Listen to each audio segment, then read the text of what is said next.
Good morning and welcome to Matenaer On Air. So very glad to have you along with us. Jane Matenaer, Greg Bach, Calvin, all coming to you live from our studio in beautiful downtown Waukesha. You can call or text, join the show at 844-967-2789,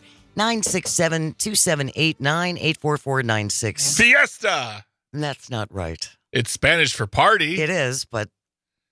Okay, party. Party, thank you. Or leave a comment on the live stream if you're watching on Facebook, YouTube, or the social media platform that Elmo ruined. You can leave a comment there as well. All kinds of things coming up today, next hour at 11:06, as she always does. Dr. Kristen Lyerly will be here for a public service announcement. We had a question from a listener last week for Dr. Lyerly about white coat syndrome. Yeah, I've never heard of that. I'm very interested. Yeah, it's a very, very common thing. People get nervous before you have to go to the doctor. Yeah. And like you're going to fail your test. Oh, that makes sense. And then your blood pressure goes up. Yeah. And then they take your blood pressure and they're like, well, you're close to death. So well, maybe not that. I also fear dramatic doctors now. But our listener wanted to know what she can do about that and what can folks do, because my mother had it. She would get herself so hyped up before she went to the doctor, she would be just a mess by the time she got there. So you want those blood pressure readings to be accurate. So we're going to talk to her about that. If you ever have a question for Dr. Lyerly, you can call or text it in at 844-967-2789, 1133. J.R. Radcliffe from the Journal Sentinel will be here to talk all things sports balls. We're going to start off, though, with what's going on in Washington. The Supreme Court currently hearing oral arguments over whether former President Trump can run for a second term, a dispute putting the 9 justices into new legal territory. The case before the court is known as Trump versus Anderson. It involves whether Trump is disqualified from running or holding the presidency again because of his actions around the January 6th attack on the U.S. Capitol. The outcome expected to reverberate across all 50 states. It could clarify if Trump can be included on the primary and general election ballots. This was a case that came out of Colorado. Yeah. And these are all Republicans in Colorado who brought this case. These are all Republican voters. I just think it's important to clarify that. No, absolutely. We should know that information. And I just wonder if he is citizen Trump, convicted of no felonies at this point. Mm-hmm. He was not charged during January 6th. He has no criminal record based on this that would disqualify him. Why would the Supreme Court think twice about saying, of course he can be on it? He is qualified. He is of the age. He doesn't have any sort of thing. He has nothing against his record. So to say that he is not able to stand on the ballot makes no sense to me. I don't want him to be president. I will say that. I'll be the one who says it, folks. I'm the. It's so brave of you. I know. Thank you. I'm what they call a hero. Yeah. But it doesn't seem like this really holds a lot of water. It's interesting watching because there are no cameras in the courtroom. They are actually streaming the audio. Yes. And I've been watching various people on, again, the platform that Elmo ruined, and as they do live updates. Some of the arguments are very, very confusing as far as what Trump's lawyers are trying to argue. Well, he also does not have the smartest lawyers on earth. You're sure going to wonder. Yeah. Which, by the way, every time you say Elmo, I forget that you mean Elon. And then there was a whole kerfuffle over Elmo asking, how you doing on Twitter? And people just blew up. You mean the real Elmo? The real Elmo. So I thought you meant the real Elmo who ruined Twitter. No, South Street Elmo is fine. I'm not that. Maybe I'll be a Trump lawyer. I'm not that smart, okay? My gosh. But yeah, I mean, listening to and reading Supreme Court records, like the transcripts, is not easy. It really isn't. It's like an entirely different language. But when you're not qualified to stand in that room to do what they're doing, and they're trying to act like they are, it's gonna be like, why did you bring me pasta with a banana? I don't understand what you're doing right now. So yeah, I probably listen to that though. Well, it'll be interesting to see how this breaks down. And again, this testimony is going on right now as we speak. So we will try and dip in and out. And again, as I try and keep track of what's going on with some of these arguments. Stephen from Green Bay is on the line. Good morning, Stephen. Thank you so much for joining us. What's up? Good morning, Jay and Greg. Who would think in the year 2024 that we would be taking to the Supreme Court, the highest court in the land, whether or not someone who engaged in insurrection and tried to overthrow our government could also then go and bid for the highest office in the land? Now, Greg, I have to push back on something that you said about, there being no reason for Trump to be taken off the ballot. We have to remember that he is, even though not convicted for, mostly due to his, really good record of, dragging his feet as slowly as he can through appeals. But he's still being charged with things that are related to insurrection. And we all know that he did it. And therefore, someone that used his position in government to do that, we were very close to the history of America changing that day. No question. I do not think that I don't think that he should be able to, go and bid for the White House again, so we can have a part two and him possibly finish the job he started when he was president the first time. Okay. Appreciate the call, Stephen, as always, and thank you so very much for listening. If you want to weigh in on this call or text, you're always welcome. 844-967-2789. Stephen, I understand what you're saying, and I get where you're coming from, but at the end of the day, which I realize I say too much. I say that phrase too much. When it all comes down to it, there's the new one. That is your opinion. It is my opinion that I don't want him to be president. It's probably the opinion of other people that they want him to be president. But as it stands in this country, he is charged. He has not been convicted. There are no roadblocks in the way of him running for president that violate any sort of constitutional measure. I didn't say that he has nothing in the way. I didn't say that out of opinion that he has nothing in the way. I'm saying legally there is nothing in his way that should keep him off the ballot. Do I like that? It doesn't matter if I like that. We're talking about the law, and the law reads it as if you are not. In fact, I don't even think if you're a felon, you can still stand for certain offices. But as the law stands, he has no roadblocks. He has not been convicted, and he is of age, and he is a native-born citizen. So I do not see why the Supreme Court would disallow him to be on the ballot in Colorado or any other state unless he is violating or in violation of those types of standards. Well, and on the flip side also, Greg, I think that for supporters of Donald Trump, and there are many, there are millions of people who support him, and we're going to talk about the poll numbers that came out yesterday very briefly in just a little bit.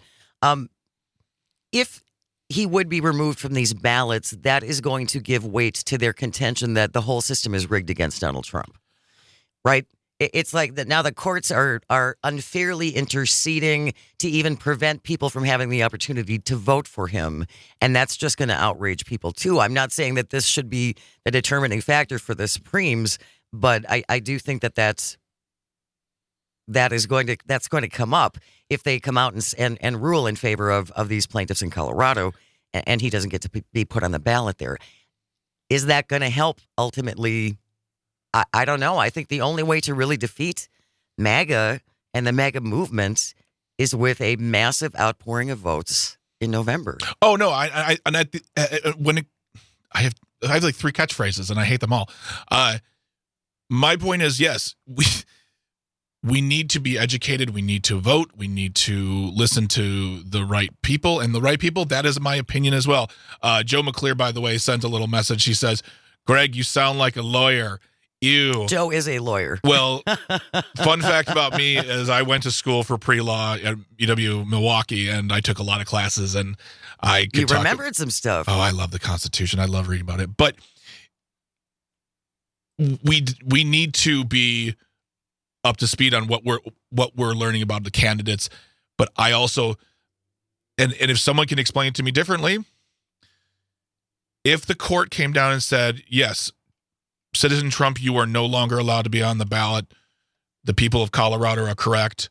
I would wonder why until someone, a lawyer, somebody, an expert that I trust, could sit down and explain to me why he was disallowed. At this point, I do not know why he would be disallowed. Well, the one thing, and again, I'm dipping in and out of these arguments as they're going on as we speak. This whole contention that Donald Trump was never an officer of the United States. Somehow being president puts you in a different category, and because he was not an officer, therefore he could not have broken this rule, which seems like a stretch. We got 3 texts from Steve from Milwaukee. I'll just write them.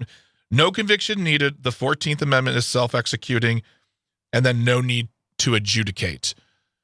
I don't understand the context of that if you're just answering me what I was saying, but I'm literally, as we're on the air right now, typing in to Google questions because I want the answers. And if there's a constitutional scholar or an election scholar or a lawyer who is listening right now, wants to call in and answer some questions, I'd love to know that because I'm personally confused, but that's not difficult. I think a lot of folks are confused.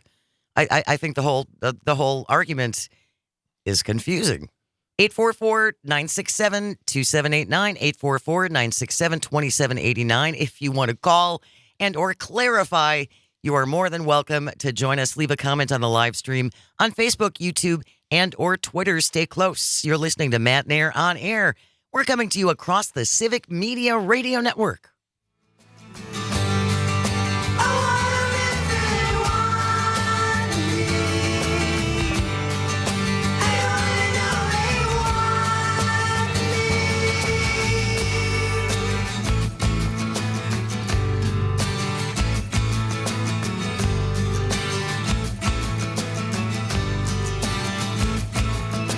She gives me and she starts to cry.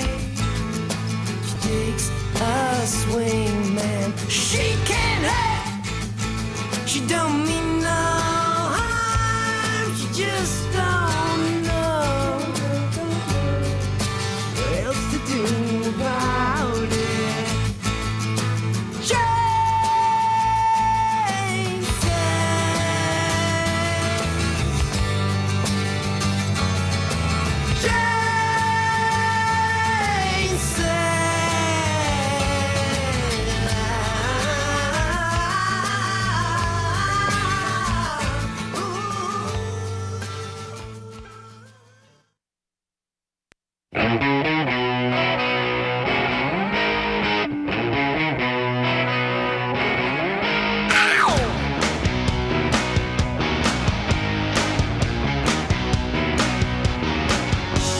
Good morning to Wausau. If you're listening on Bull Falls Radio, WXCO, thank you so very much for joining us today. Matenaer On Air, Jane Matenaer, Greg Bach, and Sweet Cal B on the board, coming to you live from our studio in downtown Waukesha. If you want to call or text, 844-967-2789. Leave a comment on the live stream on Facebook, YouTube, and Twitter. We are talking about arguments happening in front of the Supreme Court regarding this Colorado case. The case was brought by the group Citizens for Responsibility and Ethics on behalf of 4 Republicans and 2 unaffiliated Colorado voters. They argue Donald Trump is ineligible from holding the presidency under Section 3 of the 14th Amendment. It's very confusing. It's very confusing. It should be straightforward. The Section 3's language, I'm going to try to truncate it. No person shall be president. It says all the elected offices, but no person should be president or hold any office having previously taken an oath as a member of Congress or as an officer of the United States or any member of the state legislature or any executive or judicial officer of any state to support the Constitution of the United States shall engage in insurrection or rebellion against the same or given aid comfort to the enemies thereof. Now, that to a lot of people and in Colorado says, yep, there it is, clear as day. Right. But if he's still allowed to be on the ballot, then there's questions on, one, did he really do it? He was never convicted of doing it. So there's no, if there's no conviction, I think it leaves the door open for interpretation. To him and to the people who who very traitorously invaded the Capitol, they thought what they were doing was being very patriotic. They did. They can make that argument if they want. But you also just saw an article that said that Section 3 doesn't give them the protection, doesn't have the absolute word as a lot of people think now. Yeah, this will be very, very interesting as this all plays out. After a five-day trial in Denver, a state court found Trump did engage in insurrection through incitement, but that court ordered he be put on the ballot after determining Section 3 doesn't apply to the presidency and the former president. And to the question what I asked before about whether or not you could be, my whole statement was you have to be convicted. If you are charged, you're still considered innocent under the eyes of the law. According to University of California law professor Richard L. Hassan, one of the country's leading experts on election law, he still has a path to winning re-election. And there is no, it says the Constitution has very few requirements to serve as president, such as being at least 35 years of age. It does not bar anyone indicted or convicted or even serving jail time from running as president and winning the presidency. Could he serve as president from prison? That's less clear. But there's very few things. I mean, if you want to be a Supreme Court justice, guess what? You can be. You don't have to be a lawyer. You don't have to be a judge. They didn't write the specifics in there. They just made it so that these guys could put in power anyone they wanted. 844-967-2789. Eric of Tosa texting in. Hey, Jane and Greg, the 14th Amendment makes no mention of conviction.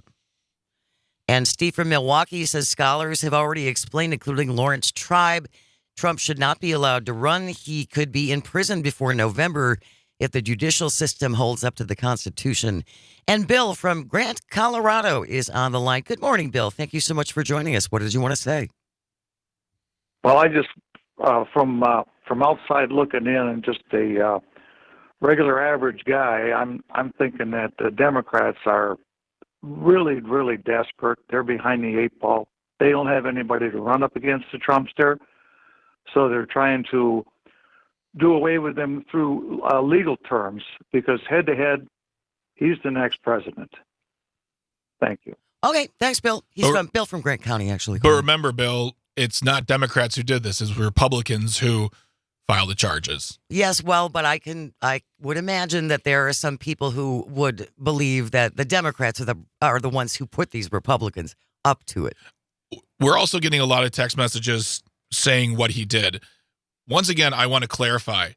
I think he incited the insurrection. I think he ginned them up. I think he is responsible. I don't think he should be president. What I am saying is also that I know that there's nothing about conviction in Section 3 of the Constitution. By the way, this next to space is what I live for talking about sometimes. I'm not talking about conviction through the Constitution. I'm talking about the fact that not only do you not need to be convicted, it doesn't matter if he was convicted, as this legal scholar has said. If he was a convicted felon, he could still run for and stand for the presidency. So I'm trying to separate your opinion from the fact, and the law does not care about our opinions. No, it certainly doesn't. It's supposed to be cut and dried, right? It's supposed to be blind, but that's not how it always is. And by the way, Joe McClear wrote in and said, I have all the answers because he's a lawyer, but I'm not going to call in, and these are his words, because I'm mean. Joe, well, no one asked you to tell us about Trump's late stage planning, so whatever. No one thinks you're mean, Joe McClear. That's hilarious. All right, we're going to move on. We have the news coming up, also weather on the way, a great entertainment minute from Pete Schwaba, so stick around for that. And then when we return, Mike Gallagher decided to vote with the Democrats, and now he's in trouble in the backyard in Green Bay. And Dr. Kristen Lyerly is in Mr. Gallagher's district, and she's going to be joining us at 11:06 for public service announcement. But medical announcements. Not medical announcements. But apparently not all of Mr. Gallagher's constituents in the Green Bay area are happy that he did not vote to impeach the Department of Homeland Security Secretary Mayorkas. Mm-hmm. And so we will kick that around on the way next. Yes. I'm seeing some other comments from Papa Rico. Yes. Should General Robert E. Lee have been allowed to run for president? Lee was never convicted of insurrection, I don't believe. Well, according to the Constitution, he could have if he wanted to. It wouldn't have mattered. It doesn't matter what I think. Also, he's dead. There is that. Ha ha. That's kind of the ultimate decider. I apologize for interrupting you, Jane. I adore you. That's fine, Greg Bach. Oh, that felt bad. I didn't like that. Stay with us. You're listening to Matenaer On Air. This is coming to you across the Civic Media Radio Network. Oh yeah, it's too bad. Now it's a backlash. Your time ain't long, you don't belong. Maybe so, but you hope that they're wrong. When skin gets thick, it happens quick, like a baby turn a very first trick. Hold tight, hold tight for the ride of your life. And the love is go by so fast. Here it comes, feel it coming. Backlash, backlash, backlash. Oh yeah, it's too bad. Now it's a backlash. You still love me. You still care. Do you care? You still want me. Now here it comes, here it comes. I guess that's fair.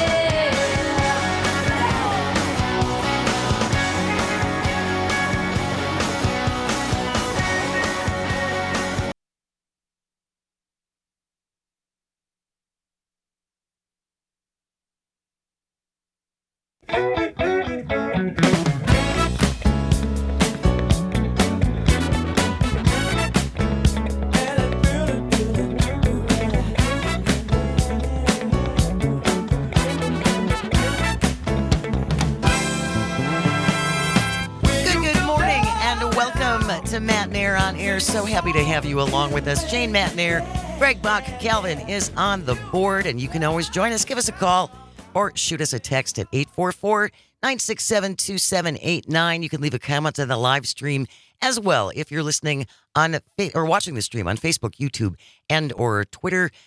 Dr. Kristen Lyerly joining us at 11:06 for public service announcement. If you ever have a medical question, it doesn't have to be a female medical question because she is an OBGYN, but she also is pretty knowledgeable as a doctor about other things. As someone in the mammalian doctoral arts, I would say that She is. Dr. Kristen Lyerly She's up is there. almost up there with Joel Kitchens. Close. Close. She's so close. So if you ever have a question for Dr. Lyerly, you can always text that in. We're going to start off, I think, by talking about white coat syndrome. We had a listener ask about that last week. We didn't get around to it, so she's coming up at 11:06. Stay tuned for that.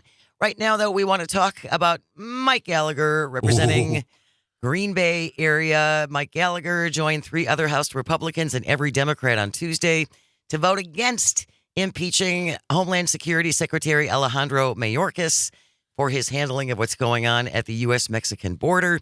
Gallagher arguing that while his performance was a disgrace, Mayorkas' actions did not rise to the level of crimes necessary for impeachment, which is high crimes and misdemeanors. Yeah. He warned that impeaching a cabinet official would set a precedent for future administrations. Not everybody's happy with Mr. Gallagher. One county GOP chairman, according to the article in the Journal Sentinel, in the 8th Congressional District, sent a letter to other county chairs disavowing him. Some radio hosts Wednesday ridiculing his explanation for his no vote, and some other members of the GOP suggesting Gallagher should face a primary challenge. Oh, and there's already people out there like asking individuals in that area, Republicans in that region to run. Oh yeah. Yeah, he might be in the same doghouse as Langford. Langford. I can't Oklahoma. remember that name. Yeah, and also who was censured by the Oklahoma GOP. Yeah, and I don't think the Wisconsin GOP is going to censure Mike Gallagher. We're too nice for that. Censure doesn't. What does that even It do? does nothing. Naughty basically- lawmaker. Bad lawmaker. Bad. Some might like that, but that's I was another going to say, story. I mean, according to Madison Caulfield, the point is that's just a letter in your permanent record. No one cares. I mean, Right, it doesn't do anything. no. It has no teeth. Oconto County GOP Chair Ken Sikora writing a letter to other county chairs in Gallagher's district. I can no longer tolerate nor support someone who will not follow his constitutional duties and the wishes of his constituents. I am calling on all District 8 chairs to unite and condemn this betrayal. Wow. Do we have any betrayal, condemnation, dramatic music, Calvin? Get on that, Calvin. Yeah. I always find that funny. So what you're saying, what this person is saying is that every constituent in Representative Gallagher's district is in agreement. Every single, this is the Every will of the single people. I disagree with that. And while I don't think that Gallagher had the most altruistic of the people ideas while casting this vote, I certainly don't think he was doing a disservice or a betrayal. What happened to they were all individual thinkers? I thought at one point that was what some in the party were saying is we don't all march in lockstep and just do what the party says. We're individual thinkers and we come to our own conclusions. And aren't we, yay us? They're not sheeple until they need to be sheeple. You gotta go along with everything apparently, or it's a betrayal. Absolutely. And in a regular world where it wasn't crazy, Mike Gallagher could spin this to get Democrats on his side to say, I'm voting this way because I feel this way because I believe in and I feel like I'm representing the people of Green Bay because I do represent all of you. But he can't do that because now we're so divided. But so now he's going to probably face a primary challenge. It may not be a hard one, but still it doesn't look good. I give him credit. I do. I give him credit. I give him credit because, again, knowing what he's going to be walking into, and he stuck to his guns. We'll see whether or not there's a way for him to go back on this and try and get back in good graces. But it's just interesting to me because, again, when I think about Mike Gallagher and I think about what happened on January 6th when he recorded that video from his office saying, President Trump, call these people off. This is not good. Yeah. And then, of course, that all got reversed and he voted, I'm sure, not to impeach Donald Trump. But we'll see what happens. That's what makes me not want to give him credit is that I don't know why he's doing this. Like I said, I don't believe these are altruistic reasons. I think there's a strategy here. If anything, as I think it was you said, if they voted this, they caught the car again, and then they had to do something about it. These votes, keeping Mayorkas in place, means they don't have to take big moves because they don't know how to. So having people like Gallagher and the other Republicans who voted against, it's like we can complain again. Like it's all about being able to complain and blame the Democrats. Like what are top lawmakers in Washington doing now? They're saying this is all the president's fault. He can make an executive order. He is in charge of the border. He can close it just like he opened it, which isn't true. Right. So they have the ability to still whine without having to do all the heavy lifting. It's interesting that you say that because I did see another Republican lawmaker being interviewed about who is going to replace Mayorkas. And he essentially said, yeah, I don't know. We don't really have a replacement. Yeah. Oh, okay.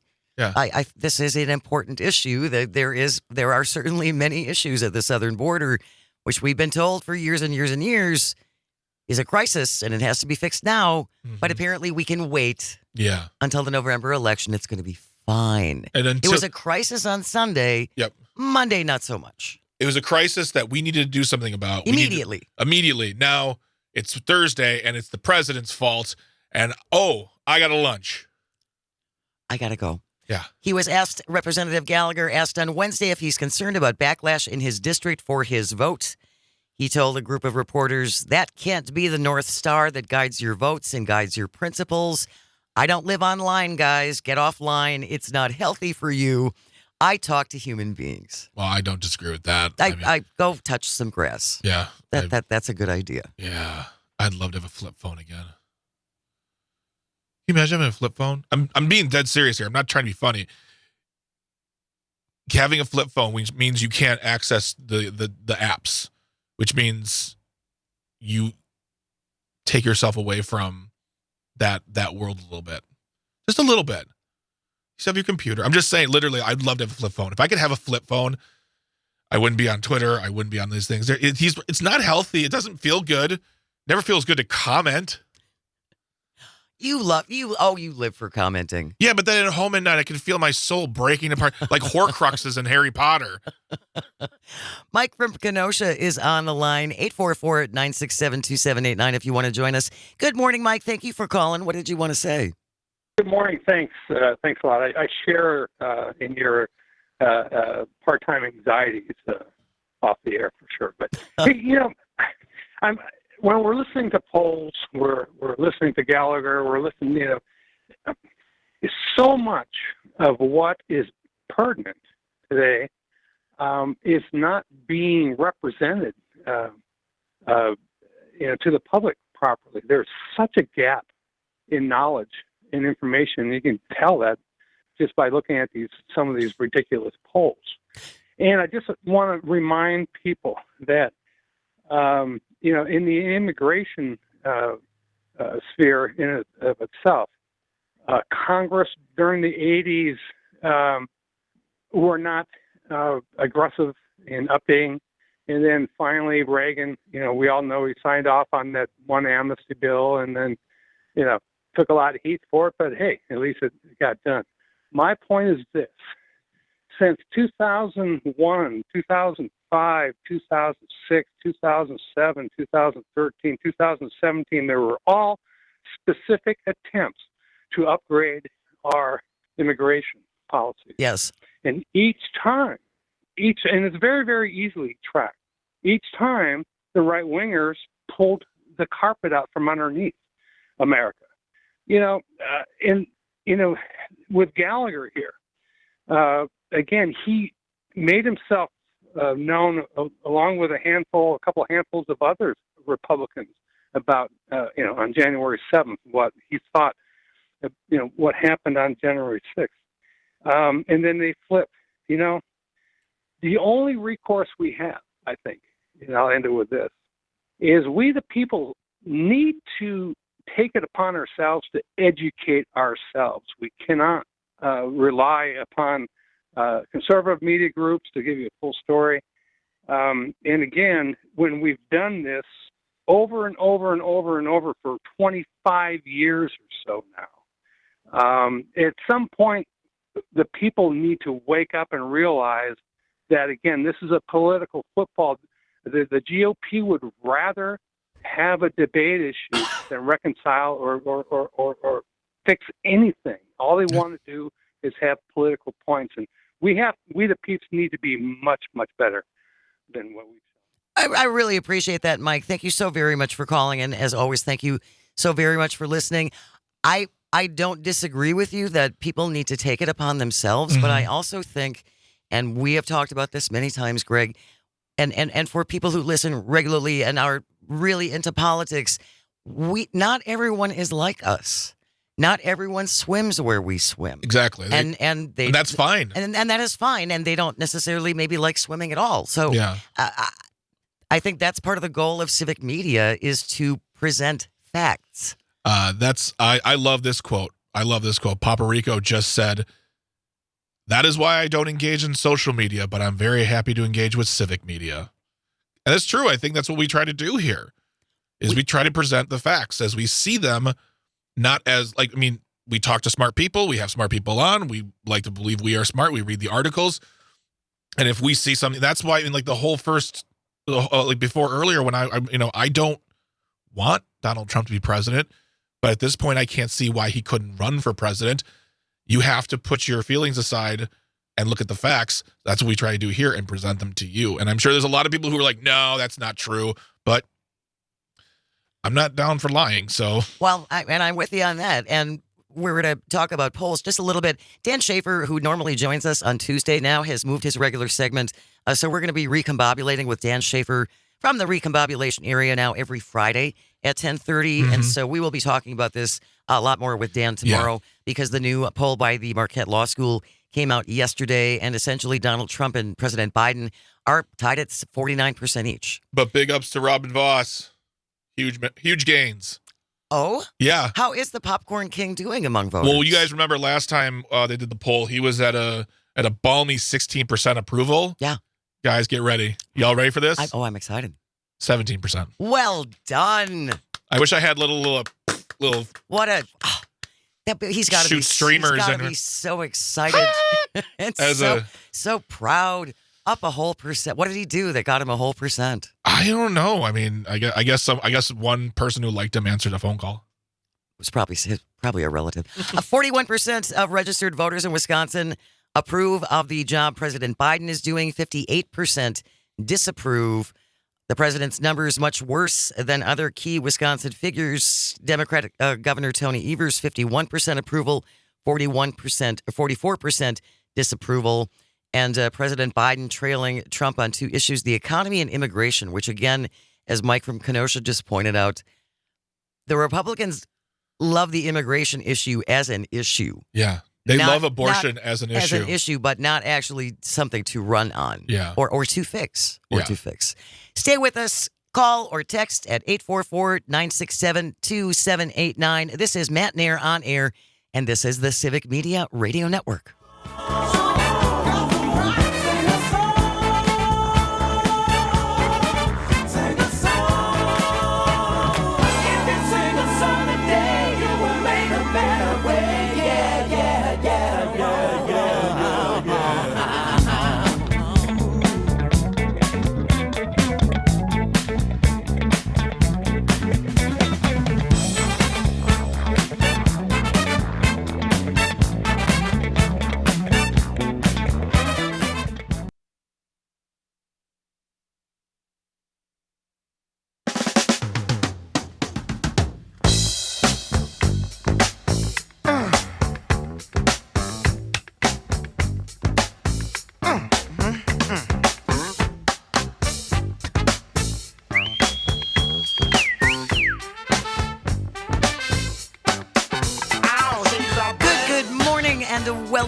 Welcome to Matenaer On Air. So happy to have you along with us.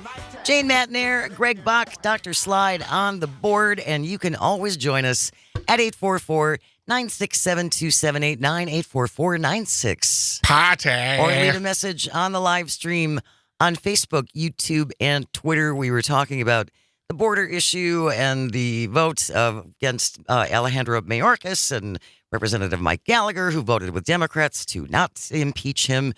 We also had a couple of texts that I just wanted to get to from Stevens Point. Thank you for listening from the 715. If the president doesn't have the power to close the border, the MAGAs don't realize the secretary doesn't have that power either. And Steve from Milwaukee agreeing with Mike, who called in from Kenosha. So thank you so very much for that. Just checking the live stream. See what else is going on. There's a whole party going on there. There is an entirely different party on the live stream. I highly, if you don't want to listen alone, you can listen with friends, and we have our own dance parties that happen. Oh my gosh! When you're watching the live stream, Calvin's been picking some good tunes this morning. Yeah, he's the tune meister. He's the tune meister this morning. This happened suddenly. The article in the Wisconsin State Journal this morning from Alexander Schur. Senate Republicans now considering adopting legislative maps drawn by Governor Evers with no changes. What? I don't. That was a dramatic reversal. Is that an understatement? I don't get it. While the maps the governor proposed to the Wisconsin Supreme Court could reduce and even reverse the GOP's legislative majority, Republican lawmakers have found the governor's maps to be more favorable for them than the other three democratically supported alternatives that the court is considering, because essentially the two maps that the Republicans drew up, they all said, no. Yeah. No. It's still gerrymandered. Well, for one thing, the maps the legislature supplied didn't even follow the assignment. And they were drawn in Crayola. What they had the 64 box, so they had lots of options. And but now it's like they really don't want this to go to the Supreme Court, do they? No, they do not. And there's no guarantee what the Supreme Court said, because the Supreme Court has only said these maps are not fair, period. Right. So go back and change them. By saying you're going to adopt Tony Evers, or that they're looking to just adopt it, be done, and move on, that's saying to me that they believe Tony Evers to be a fair person in the design of these maps. That he knows that they can't trust the liberal maps because they're afraid they're going to lose their seats. So they think they have a better shot with the governor's map. Exactly. So to me, I should be like, oh, so you think Tony Evers is a fair man? And he's been fair this entire time? That you could have trusted him? For some reason, Greg Bach, I don't think that is how it will be presented. Oh no, I can't wait for the tweets. Oh, it'll be more like this is the map that sucks the least. This is the map they made us take. Or that too. That's what they'll say. Yeah, or that too. When told that the Republicans were considering this, Governor Evers told reporters, "I'll believe it when I see it," and asked if he would sign the proposal into law if his maps stay unchanged. He said, "Why not?"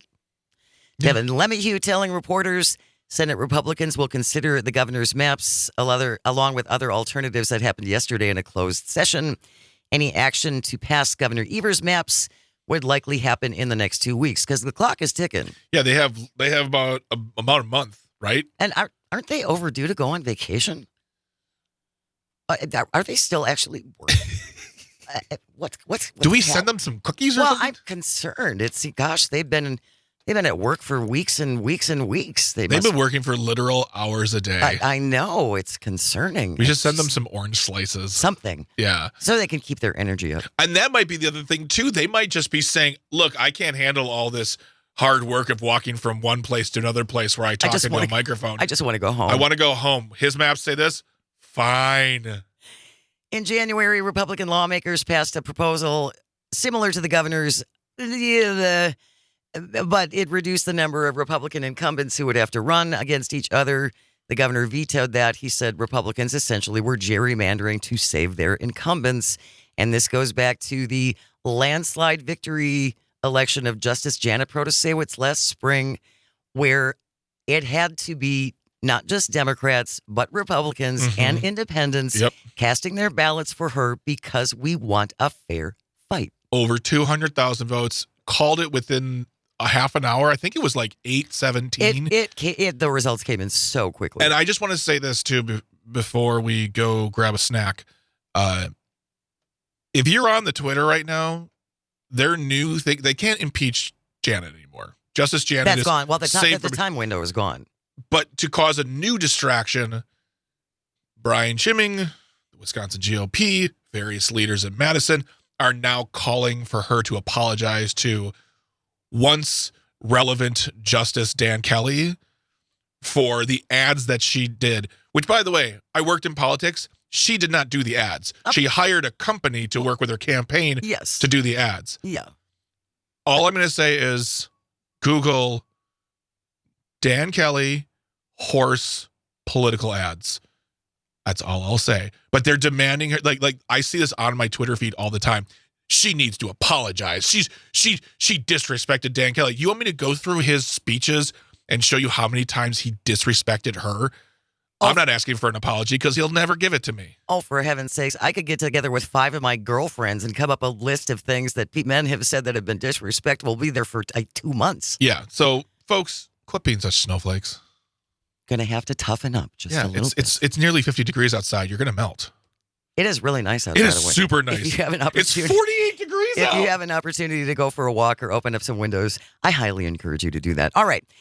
News is coming up. We have weather, and then when we return, it will be public service announcement with Dr. Kristen Lyerly, as it is every Thursday.